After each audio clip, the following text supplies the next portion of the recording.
Salut à tous, j'espère que vous allez bien. On se retrouve pour le débrief de deux matchs qui se sont déroulés hier. Donc Athletic Bilbao, Real Madrid et Villarreal FC Barcelone. Deux matchs hyper intéressants qui se sont déroulés en l'espace de 4-5 heures. Le Real Madrid jouait à Bilbao à 14 heures et le Barça se déplaçait à Villarreal à 22 heures.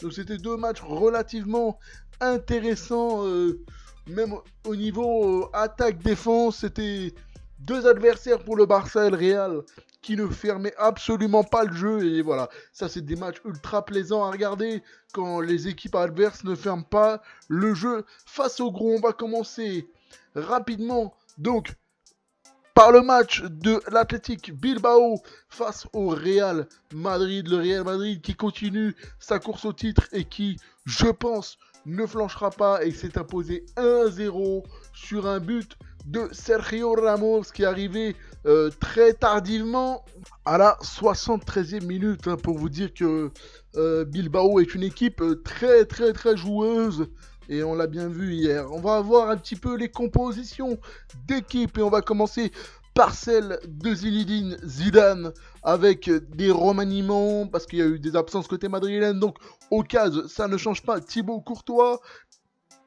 la charnière centrale Sergio Ramos, Eder Militao parce que Varane était absent pour cause de blessure. Sur les côtés, Carvajal, Marcelo, on a préféré Marcelo à Ferland Mendy. Au milieu, Casemiro, Valverde, Modric, Kroos était remplaçant. Et devant, Benzema, Asensio, Rodrigo. C'était une attaque plutôt remaniée sur les côtés. On pouvait s'attendre à un Vinicius qui était pas trop mal en forme, mais malgré tout, Zidane a essayé Rodrigo et Asensio sur les côtés.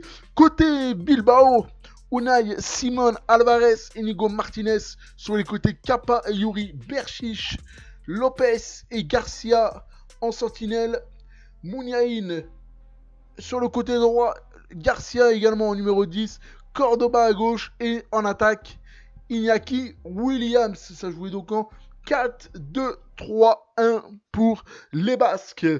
Concernant l'effet du match, on a eu un Real Madrid très conquérant dès le début, qui a voulu imposer sa patte tout de suite dans le pressing, dans l'harcèlement du ballon, et qui a dominé globalement le premier quart d'heure avec un pressing constant. On a vu également une équipe de Bilbao qui essayait de ressortir les ballons de manière très propre, et ce qu'ils ont réussi à faire durant tout le match. Et ça, voilà, avoir une équipe qui est en face de vous, qui arrive à ressortir les ballons de manière propre face au Real, qui exerce un pressing constant durant le premier quart d'heure, les 20 premières minutes, c'est compliqué. C'est pour ça que moi je l'aime bien cette équipe de Bilbao, avec des atouts au milieu, des atouts devant avec Iñaki Williams. D'ailleurs, on va parler du match d'Iñaki Williams qui a été juste sensationnel.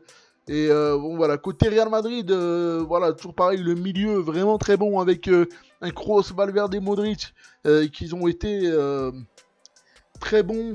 Et Eder Militao que j'ai trouvé particulièrement bon, lui qui avait fait des matchs plutôt moyens lorsqu'il jouait, là a plutôt remplacé Varane et a bien substitué au rôle du français.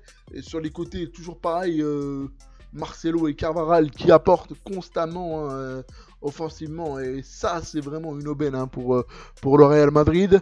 Et toujours devant, alors Benzema, toujours exceptionnel. Ce mec est capable de décrocher. Pour moi, je le dis, c'est l'attaquant le plus complet au monde actuellement. Et je ne mâche pas mes mots. Et c'est toujours pareil. Ce mec a une palette exceptionnelle. Il est capable de décrocher, il est capable de donner, il est capable de marquer, il est capable de faire marquer. Tout ce qu'on veut d'un attaquant aujourd'hui moderne. Et c'est pour ça qu'on aime Benzema. Et pourtant Bilbao, qui a eu des occasions, énormément d'occasions, avec un gros loupé d'Iñaki Williams en première période. Bilbao qui a joué, qui n'a pas fermé le jeu, et ça sera également le cas, je vous en parlerai sur le match du Barça. Les deux équipes qui n'ont absolument pas fermé le jeu, et c'est là on a le droit à des matchs ultra plaisants.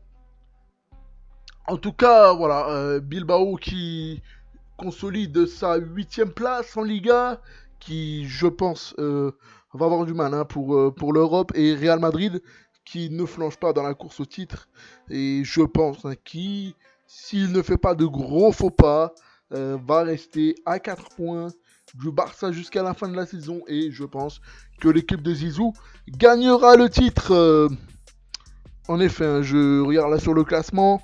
Bilbao hein, est à 2 points de l'Europe et de Sociedad, donc ils peuvent encore accrocher une place qualificative hein, pour l'Europa League. D'ailleurs, je vais vous mettre le classement, on va faire un point de suite. Donc le Real Madrid premier avec 77 points, suivi par le Barça avec 73, l'Atlético Madrid qui suit et le FC Séville qui suit pour la course à la Ligue des Champions. Je pense qu'elle est faite. Il y a peut-être Villarreal derrière 5ème qui va pouvoir peut-être accrocher une place en Ligue des Champions. Mais le Séville a un match de retard qui n'a pas joué encore. Sociedad 7ème, Atlético Bilbao 8ème, Valence 9ème dans le ventre mou de la Liga. Cette année, Valence, j'ai l'impression qu'il flanche un petit peu. Grenade 10ème, Osasuna 11ème, le premier Osasuna qui fait une excellente saison. 12ème, Levante, 13ème, Valladolid, 14ème, le Betis, 15ème, Alaves, 16ème, le Celta Vigo, 17ème, Eibar. Ces deux-là s'éloignent de la zone de relégation avec 35 points. Et Mallorca, premier relégable avec 29 points, donc 6 points d'écart. Avec le Celta et Eibar, 19ème, Leganés. Et le bon et dernier, l'Espagnol de Barcelone, qui, à mon avis, a déjà acté sa descente en Segunda. Concernant le match du Barça, alors là, c'était beaucoup plus compliqué a priori pour les Barcelonais. On s'attendait à un match ultra compliqué, étant donné la saison exécrable du Barça en Ligue des Champions, en Liga. À l'extérieur, hein, elle a perdu énormément de points. En plus, sur un candidat qui était sur 6 matchs sans perdre, hein, Villarreal, qui était sur une bonne dynamique. Mais voilà, le Barça a fait taire toutes les critiques en s'imposant et avec la manière, 4 buts à 1 à Villarreal. Ça commence par un but contre son camp de Pau Torres. Un centre bien amené par Luis Suarez. Griezmann à la réception, mais malgré tout, le ballon sera touché par Pau Torres, excusez-moi, et le but lui sera accordé. Égalisation directement après à la 14e minute de Gérard Moreno sur une contre-attaque bien amenée. Et la défense du Barça est un petit peu à la rue également. Piqué hein, qui est un petit peu en retard sur cette contre-attaque. Un partout à la 14e minute entre Villarreal et FC Barcelone. But à la 20e minute de Luis Suarez. Un but magique de la part de l'Uruguayen. Servi par Messi à l'entrée de la surface. Luis Suarez qui fait une enroulée magnifique. 2 buts à 1 pour le FC Barcelone. Et juste avant la mi-temps, le Grisi qui marque un but exceptionnel sur une passe de Messi. Un but messiesque, comme on l'appellerait. Souvenez-vous du but face au Betis. Un petit piqué, lob et ça trompe Asenjo. 3 buts à 1 à la mi-temps pour le Barça. Le Barça qui se met en sécurité. Et Quique Sétienne hein, qui va profiter de cette avance plutôt correcte du Barça pour faire des changements. La sortie de Suarez, l'entrée Rakitic, la sortie de Semedo, l'entrée de Riqui Puig à la 60e minute. Ansu Fati qui va également rentrer à la place de Griezmann. Griezmann qui nous a fait un gros match, je vais en parler. Braithwaite qui rentre à la place de Suarez, Busquets pardon. Et Araujo qui va rentrer à la place de Gérard Piqué. A noter qu'un but a été refusé au Barça sur un hors-jeu que j'ai pas très bien compris, hein, puisque le hors-jeu est arrivé en le Barça a reculé et a refait une phase de possession et ensuite a été au but. Il s'est passé 15, 20, 30 secondes avant le but et j'ai pas compris pourquoi l'arbitre a sifflé un hors-jeu. Mais bon, c'est pas grave, le Barça a gagné déjà 3 buts à 1. Et pour finir, la fiesta qui miaule quand Ansu Fati qui marque à la 86e minute de jeu. Je vais vous donner bien évidemment les compos de base. J'aurais dû vous les donner avant de vous faire le résumé. Alors pour le Barça, Marc-André Ter Stegen, Clément Lenglet et Piqué en défense centrale. Sur les côtés, Alba Semedo. Au milieu, Busquets, Sergi Roberto, la surprise, et Arturo Vidal. Et devant, Luis Suarez, Griezmann et Léo Messi. Alors, moi, je m'attendais à une compo plutôt classique. Et là, on a le droit à une grosse surprise. C'est Sergi Roberto au milieu de terrain. Moi, honnêtement, ça ne m'a pas rassuré. En voyant Sergi Roberto au milieu de terrain, j'ai même dit qu'à mon avis, le Barça va se mettre en difficulté. Mais j'ai eu mauvaise langue parce que voilà, Sergi Roberto, hier, a été juste excellent dans l'apport offensif, hein, dans gagner des mètres. Et hier, Roberto a été excellent dans cette phase-là de gagner des mètres, d'avancer avec le ballon. On sait que Roberto, techniquement, c'est pas le meilleur. Mais dans la phase de gagner des mètres, balle au pied, il a été excellent hier soir. Je vais parler donc du match de Antoine Griezmann qui a été juste excellent hier. Il a été très critiqué par les supporters du Barça, par les suiveurs de la Liga, par les journaux français. Mais hier, il a été vraiment bon. Et on a vu une entente avec Léo Messi et Luis Suarez. Mais encore une fois, c'est dû à ce que les trois là en fait étaient électrons libres dans la composition. Je vous l'ai déjà mis, mais je vais vous la remettre. On voit que les trois sont en attaque, donc dans un 4-3-3, mais réellement c'était un 4-4-2 en fait, hein, avec donc Messi en numéro 10 et Suarez et Griezmann qui étaient en électron libre devant. Et donc Messi, hein, qui a son habitude, redescend tout le temps. On sait le jeu de Messi maintenant, hein, on connaît ses qualités, on sait qu'il est plus meneur de jeu que renard des surfaces. Et du coup, ce système à deux attaquants a pu fonctionner. On sait que Griezmann est meilleur, hein, avec un attaquant derrière un attaquant. Et c'est ce qui s'est passé hier. Et ils ont su trouver une complicité les trois. Et je pense que hier, ça a rendu meilleur Antoine Griezmann. Et moi, j'aimerais voir Griezmann comme ça à tous les matchs. On a beaucoup critiqué ce joueur, on a beaucoup critiqué ses choix.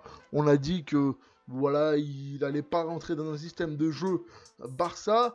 Bah, hier, il nous a prouvé le contraire. Mais le problème, c'est qu'il nous l'a prouvé sur que quelques matchs. Et on connaît la qualité du joueur. Donc nous, on s'attend à ce que Griezmann prouve sur la durée. Et en tout cas, c'est encourageant hier soir, vraiment ce qu'il a fait.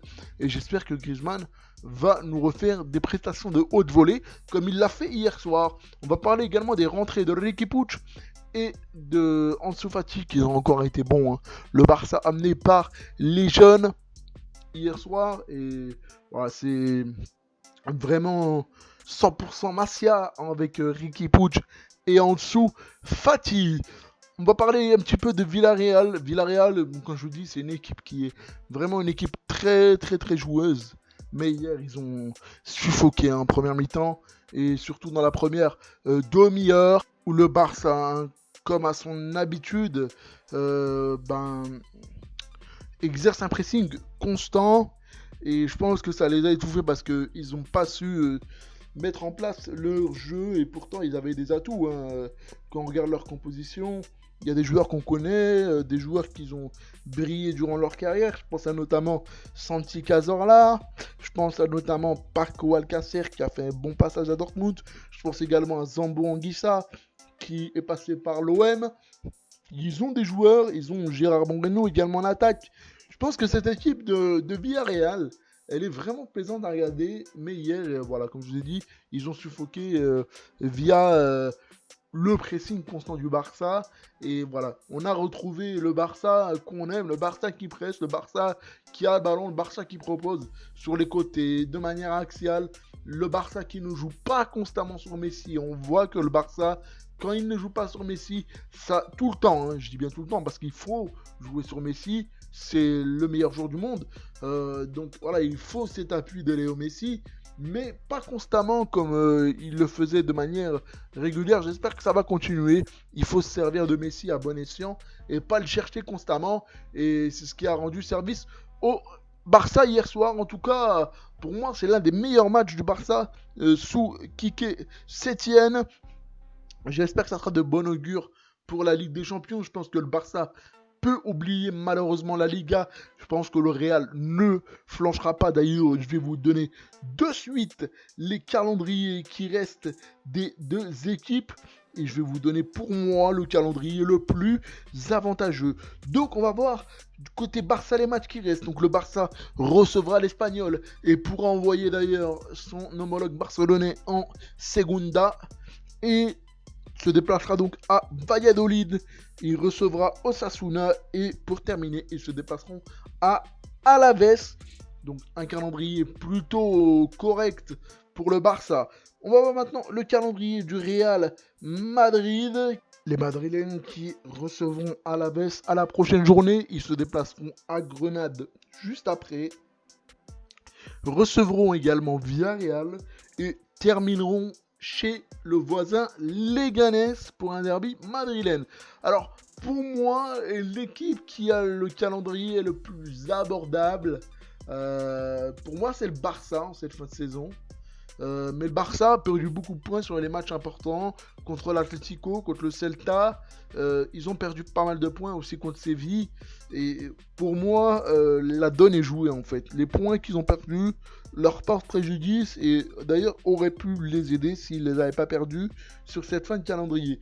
Le Madrid a deux matchs pour moi périlleux. Ils reçoivent Villarreal qui peut venir les titiller chez eux, même si je pense que Villarreal est plus dangereux quand ils reçoivent à la Ceramica. Et je pense qu'il y a un déplacement périlleux à Grenade qu'il faut surtout pas négliger. Grenade qui est dans le ventre mou de la Liga, qui a posé problème au Barça cette saison. C'est un déplacement qu'il faut pas négliger. Après, comme je vous disais, le Real pour moi ne perdra pas de points. En tout cas, voilà, c'était le débrief d'Athletic Bilbao, Real Madrid et de Villarreal FC Barcelone. Bien évidemment, on a débriefé deux matchs, donc la vidéo a été un petit peu plus longue que d'habitude. J'espère que le débrief vous aura malgré tout plu. N'hésitez pas à liker, à vous abonner, à partager la vidéo, à donner vos avis en commentaire. On se dit à la prochaine. Ciao, ciao.